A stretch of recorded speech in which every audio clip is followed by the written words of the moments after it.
30 Odd Minutes is sponsored in part by Digital Dowsing. Who are you powered by? For the next 30 minutes, we will explore the unexplained. From mysteries beyond our galaxy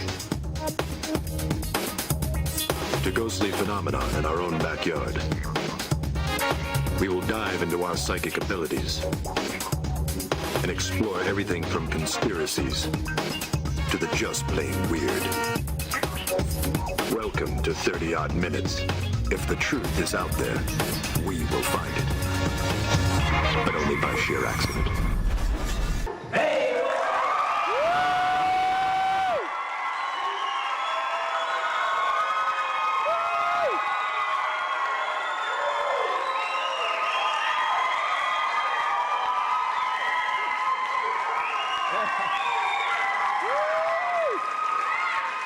Keep going, we got 28 more minutes. Welcome to 30 Odd Minutes Live from the 5th Chicago Ghost Conference in beautiful Chicago, Illinois. It's great to be back here, and we've got a very distinguished panel for you tonight, and I'd like to introduce them.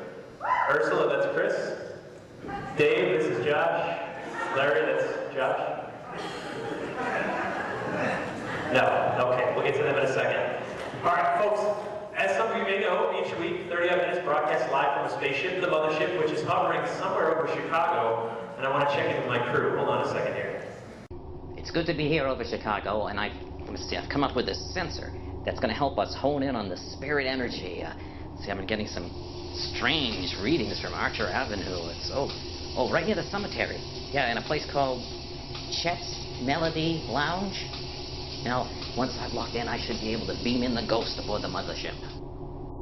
All right, that was Dr. Dreck. Thank you, Dr. Dreck. Chet's Melody Lounge. This is interesting. We've sent the Mothership down. You can see right behind Resurrection Cemetery on Archer Avenue. Woo! Yeah. Woo, dead people. Yeah, some people have been there. I want to start with Miss Ursula Bielski down here at the end. Chicago Hauntings. 1 million books on Chicago Ghosts, the Chicago Ghost on tours. Ursula, are there any ghost stories along Resurrection Cemetery, Chet's Melody Lounge, Archer Avenue? Yeah. The home of Resurrection Mary is Chicago's most famous ghost. All right, give us the quick overview. Who is this young lady? This is little Anna Norkish. She died on the eve of her 13th birthday. Many people believe that she was the young girl who became Resurrection Mary. Amazing. And this is Chicago's most famous ghost story easily. Without a doubt. All right, I want to come down the line. Chris Fleming, psychic medium. You know him from dead famous Ghost Adventures, Ghost Hunters, a million other shows.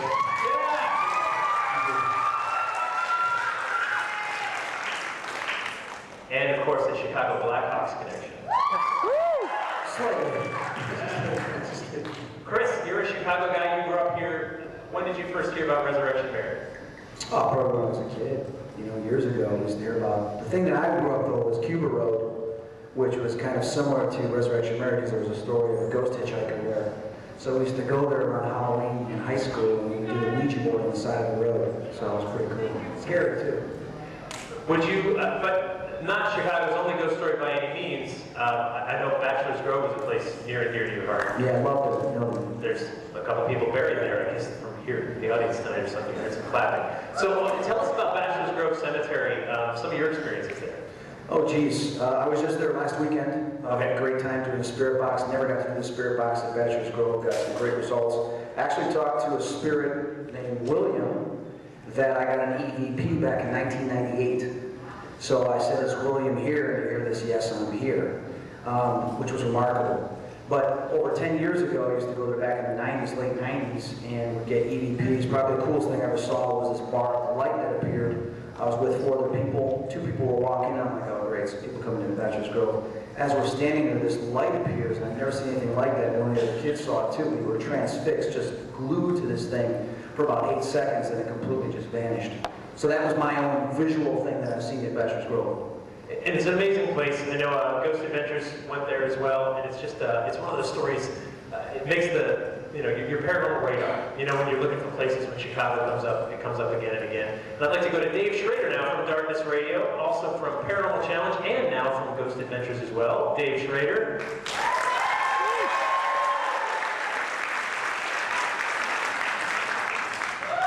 There's a radio show in Minneapolis, but originally a Chicago guy, right? Yeah. What's your favorite Chicago ghost story? You know, that's tough. I grew up so fascinated by the legend and lore of all around Chicago. Resurrection Mary blew me away. My first introduction hearing the story was by old-time ghost hunter and paranormal psychologist Richard Crow, who kind of introduced a lot of us in the Chicagoland area to the paranormal. And his story of, and this is one of the coolest Resurrection Mary ghost stories I ever heard, they actually had these calls. There was a girl running around inside the cemetery, which the police get all the time. They get all these calls. So the cops pull up and they see a woman running through the cemetery. And as they get out of the car, right by the front gates, two of the bronze or brass, I think, bronze bars have actually been bent apart, and you see small female-like handprints burn into the metal. They said that the rate of heat that these hands would have had to be to burn into the metal and leave prints like this and then pull the bars apart was unbelievable. And this was actually a huge draw. It blocked up traffic all along that area because people would stop by to see these handprints burn into the bars. So they ended up cutting those bars out and replacing those. So that was part of the legend that caught me totally off guard. But then a few years ago, I actually came back and got a chance to investigate. There's one of the, and I apologize, they'll run together for me. There's one of the forest preserves that is actually in an ancient Indian burial ground. And there's this huge stone when you come in that has the family name of this Native American tribe that their family that had been killed there. Robinson Woods, right? And my buddy had brought me and his friend and a couple of their girlfriends, and they wanted to impress their friends with a big bad ghost hunter, and we're walking through the woods talking. And all of a sudden we hear this, and it's not an uncommon noise to hear alarms or police sirens going off in Chicago, but we hear what sounds like an alarm at first. You hear this whoo, and it dissolves from this loud wailing noise into what sounds like a cacophony of about 100 dogs. Sort of, and you just hear this in the woods. Did you do that again? That's really good. And they're moving through the woods. And my buddy Rick turns to me and he goes, coyotes. Now, my only experience with coyotes is Wile E. Coyote, and I got nothing to worry about because he's an idiot, right? He says, no, they'll eat you. And I'm like, what? So we all grab a stick and we go back to back around the girls, and we're all standing there with sticks. I don't know what we're going to do. They didn't have time to order anything from Acme, so I'm waiting. And you're saying you could hear the snapping of the sticks in the ground and the leaves, and this is coming through the woods. And I'm pretty sure this is it. We're all going to get checked out. Darkness radio host eaten by coyote. And all of a sudden, and not a sound. Not the sound of dogs walking through the woods, nothing, just totally ended. And I go, well, I think our Native American friends don't want us here. So we quickly backed up and walked out of this place. But that was probably one of the weirdest experiences I've ever had in the Chicagoland area. Amazing. All right, I want to bring it down, further down the line here. Josh Gates, originally from Chicago, by way of Boston's North Shore. Yes, very close. I grew up very close to here on the North Shore of Massachusetts. It's one of the suburbs of Chicago. Just a little bit outside the city center. It's out there. It's out there. Now, ancient Indian burial grounds is almost a paranormal cliche these days, and I know you're very skeptical in your approach to everything, from Destination Truth, even in Stranded. Have you ever found one of these legends that really holds water for you, something that even shook, your beliefs as far as, something paranormal? For sure. There have been a number of places we've been to on Destination Truth. I've been really fortunate to be able to travel internationally to some really famous haunts. I would say that the Suicide Woods in Japan, which is a place which holds this reputation for being notoriously haunted and is the site of many suicides, is a place where I saw a shadow figure. Really, one of the only times that's ever happened to me in hundreds of investigations, saw what looked like a figure rise up out of the ground. Now, the Suicide Woods is really an interesting story to me. I believe it's the second most popular place on Earth, right? Number one, the Golden Gate Bridge. That's right. And so, but that only goes back to the 1950s or so.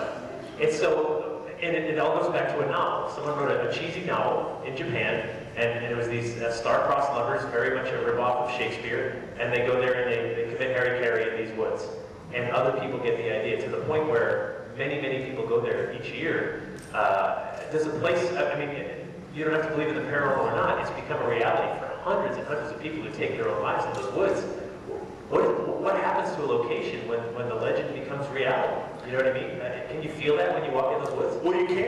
It's one of those places, you know, whether you believe in the paranormal or not, there are those places in the world where you walk into and your blood just sort of turns cold. And they have a feeling, they have an energy to them.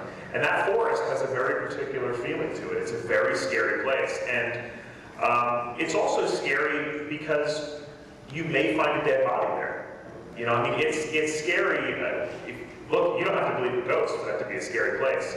We found an old campsite there, and you know, there was a tent, and I thought, I'm afraid to open it. I mean, we sort of yelled, and nobody answered, and opened this tent, and it was just full of supplies and sleeping bags and food, all spoiled, and it was from someone who'd camped out there, and they believe had hanged themselves in the woods.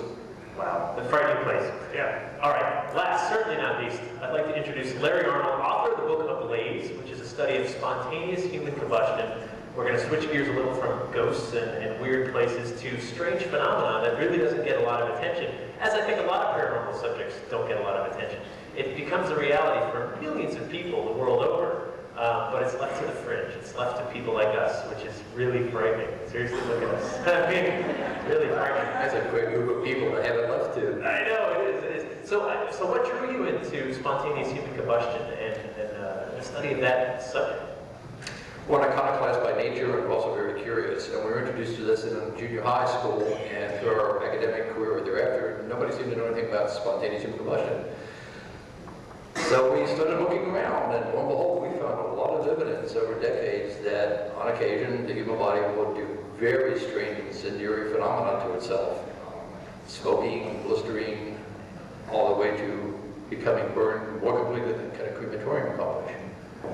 And that's a very frightening thing, because seriously, sometimes, you know, I run like 3 to 5 miles Monday, Wednesday, Friday, and sometimes I'm really burned out at the end, and the fact that I can burst literally into flames, or Dave has been called Fleming. I know I'm one of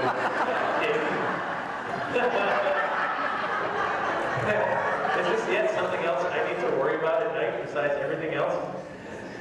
The odds are really in your favor. You've got the chance of being struck multiple times by lightning before you got to burst into flame yourself. Now I have to worry about that too. The odds are pretty good there too. Now, it's a really rare phenomenon, which is why it's so difficult to investigate. It's so difficult to get the fire professional community to give it credence, because you don't encounter this very often.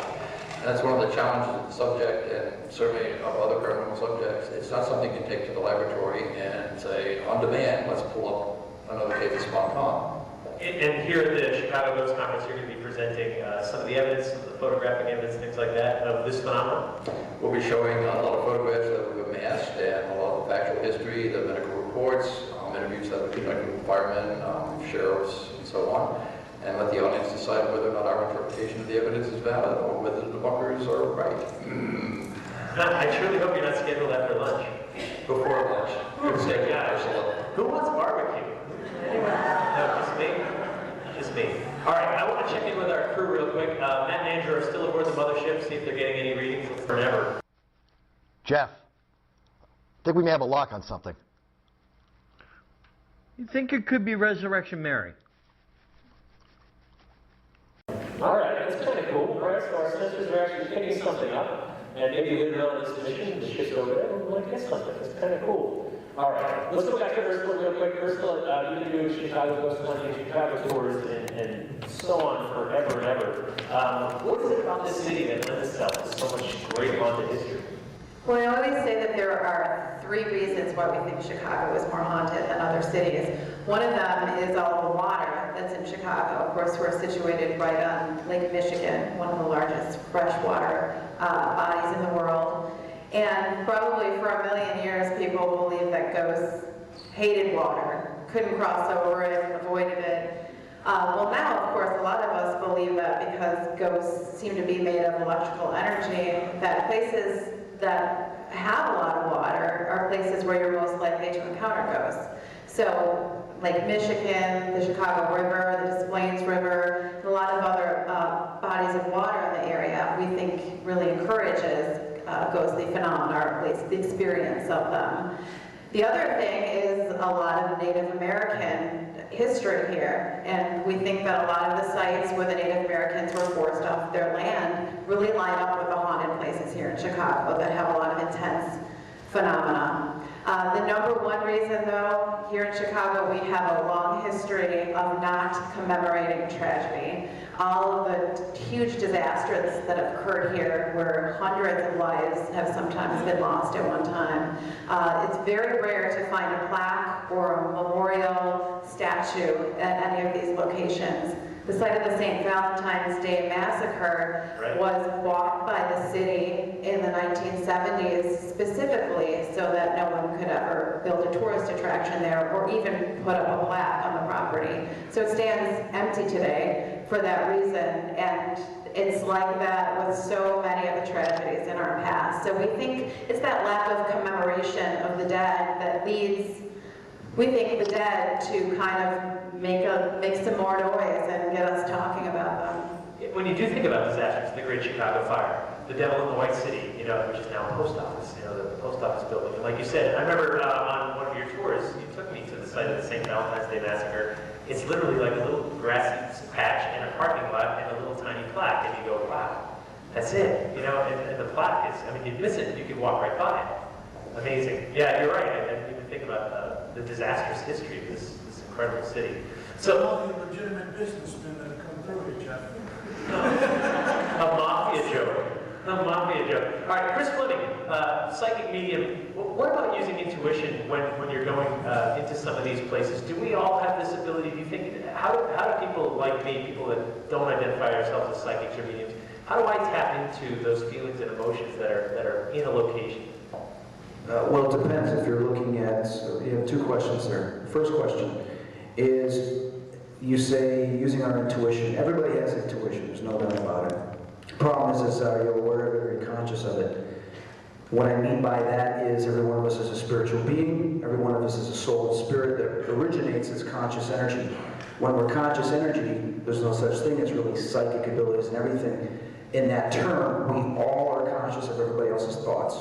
Past, present, future. We can read everybody's minds, there's no line. Communication is exchanged constantly. When we're in the third dimension in the physical body, that gets pushed to the side because we have to interact in an environment that is slowed down, that has walls, has frequencies, so we're not able to do what we were able to do before. However, certain individuals are conscious of that and able to use that energy and connect with it. Now, whether they've had a near-death experience, whether something occurred at birth, whether they had an interaction with a spirit or a ghost that has awakened some of that energy within them to do that, there's many different reasons. Everybody has the capability because that's where they originate from, that's where they go. When you walk into a location, to a building or a place, there's a thing called place memory. Place memory is an event or energy, emotions that have occurred from the past. They are recorded there. No different than forms of energy we have today that's recorded, such as DVDs, CDs, MP3s, and the list goes on and on and on. Those are recorded in inanimate objects, mostly natural things, woods, concrete, that type of stuff. The other thing is spirits that are there consciously right now, still there, trapped there for many different reasons, interacting and feeling their presence, their emotions. Those are the two different types of things that you can pick up when you walk into a location. Places have memories, don't they? The expression, if the walls could talk. But like Josh said, walking into Suicide Forest, you could find a body.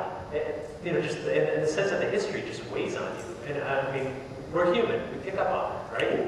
Yes, when I walked in here today, I was like, whoa, this is very thick. The energy is very thick in here, which obviously is a mix of many different emotions over a period of time, many different personalities, worries, problems, you name it, that have existed here from everybody coming and going. To me, it's very heavy, it's too much. When I feel crowded, like I need to walk away and get some breath. Other places you might walk into, like, wow, this is free. There's not much conscious energy there, not much place memory. We've all had that occurrence when we walk in a place, wow, I don't like this room at all. You find out somebody died there. There's something to it, there really is. Dave, I want to talk to you about your radio show. You've been doing this for years and years. People call in, they share their own paranormal experiences. What is it about the sharing of these experiences? I know we've all experienced it. Every one of us at events like this, people come up and they want to tell you their own story. And you watch them, it's just this freeing thing, right? The shoulders, it's like something's lifted. when they tell that tale? What is it about sharing this experience, one person to another, that makes the paranormal so fascinating? You know, I think it's the fact that for many years, it was kind of on the fringe. You'd hear about cases like the Amityville Horror, or you'd hear about the Entity, and people would look at it and be enthralled with it and so intrigued by it, but embarrassed to admit that they've had any experiences. And since 2004, 2005, there seems to be this re-expansion and acceptance, and people, I think, now feel a place of community, whereas before you'd hear, you know, the occasional flighty story about a ghost sighting. You know, I say when I get on planes, I automatically put my sunglasses on and open my mouth so it looks like I'm sleeping, because I know the next thing that's going to come out of somebody's mouth is, "So where are you going?" "Chicago." "What are you doing in Chicago?" "Going to a conference." "What kind?" "Life insurance." And then I go, "A paranormal conference."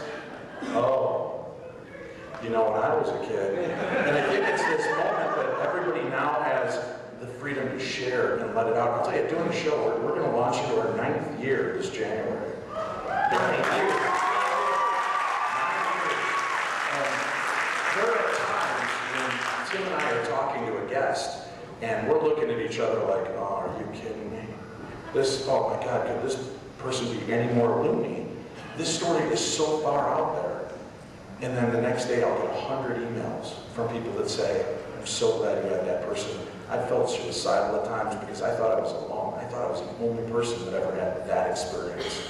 And I've learned to stop judging, because sometimes what I think are the most outlandish, insane stories are sometimes the most deeply touching to other people. So to me, I think it's this freeing nature of people are now able to open up and experience. And that's why conferences like this are so phenomenal, because people that are from every walk of life, from housewives to doctors to firemen and lawyers and everything, they all can come together, and there is no stigma of wealth or race or religion.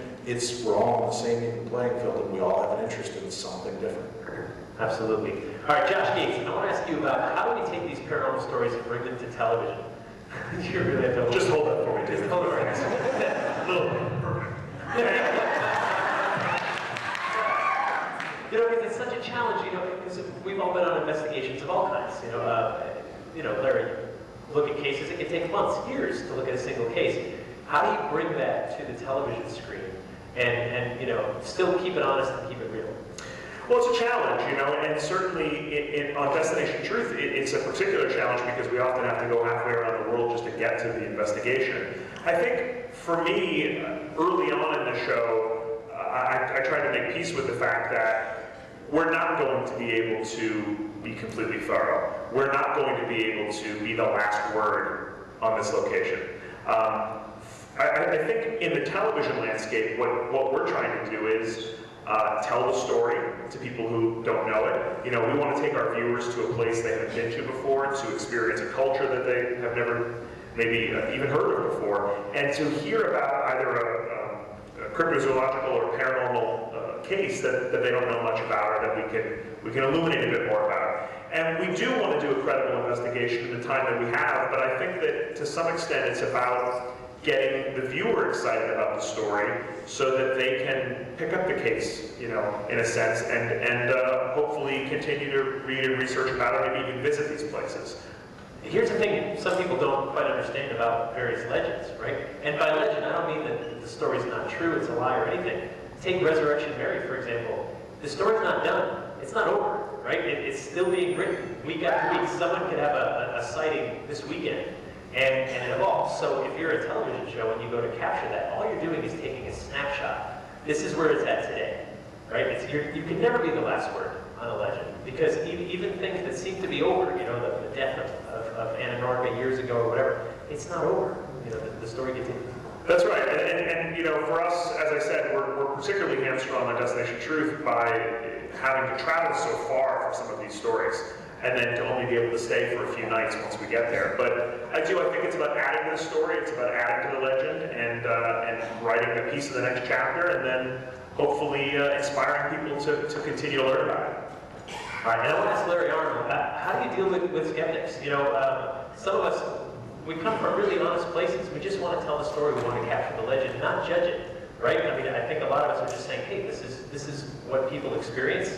You don't have to believe it. But there are people that come in and speak from a belief system, right? Saying, no, that can't be. That cannot happen. How do you deal with skeptics who say there can't be spontaneous human combustion?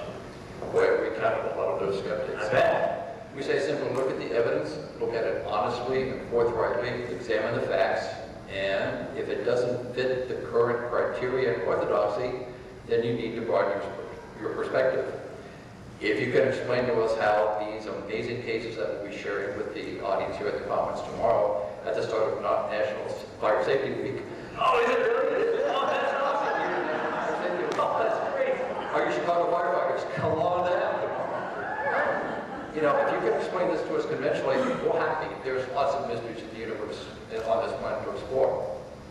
But when we deal with a sheriff who formerly spent 20 years as an arson investigator who comes across a fatal fire scene earlier this year in Oklahoma and says, I can't explain this, this is bizarre, then we're outside the realm of conventional understanding into the realm of mystery and curiosity that's brought all of us together at this conference. Is what your show is so adamantly about. Aw, shucks.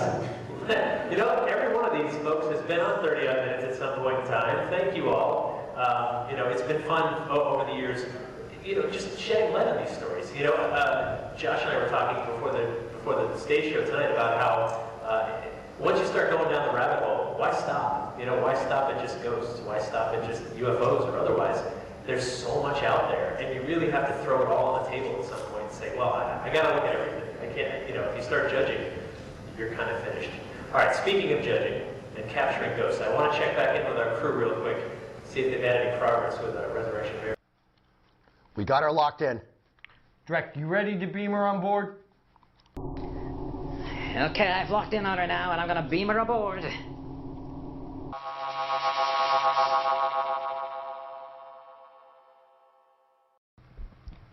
What am I doing here? What is this place? I was just at the Willowbrook Ballroom. Who are you people? Where am I? What is this? Dreck, beam her back. Back, I please. want to go back to the Reverse. ballroom. Full reverse, Dreck. Full What reverse. is this place? Back, I don't Dreck. like it here. Back. Yeah. No, we're not doing that again. Yeah. That's not my idea. That's It goes not on. happening again. No. Wow, we captured your ground. We actually captured a ghost and sent it back. Who knew she was so annoying? I had no idea. That's awesome. All right, folks, this is very exciting. The 5th Chicago Ghost Conference. This is the 5th time you've done this, Ursula. A great mix of people talking about all kinds of subjects, not just ghosts, but we're going to have time travel, spontaneous combustion. The Amityville Kid is here. And all of these guys on stage. Thank you for what you're doing. What's Thanks for being here. Woo!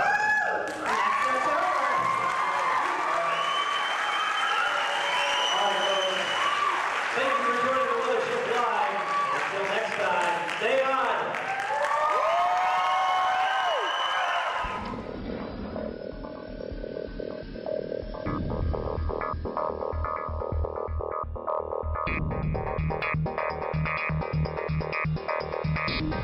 Thank you.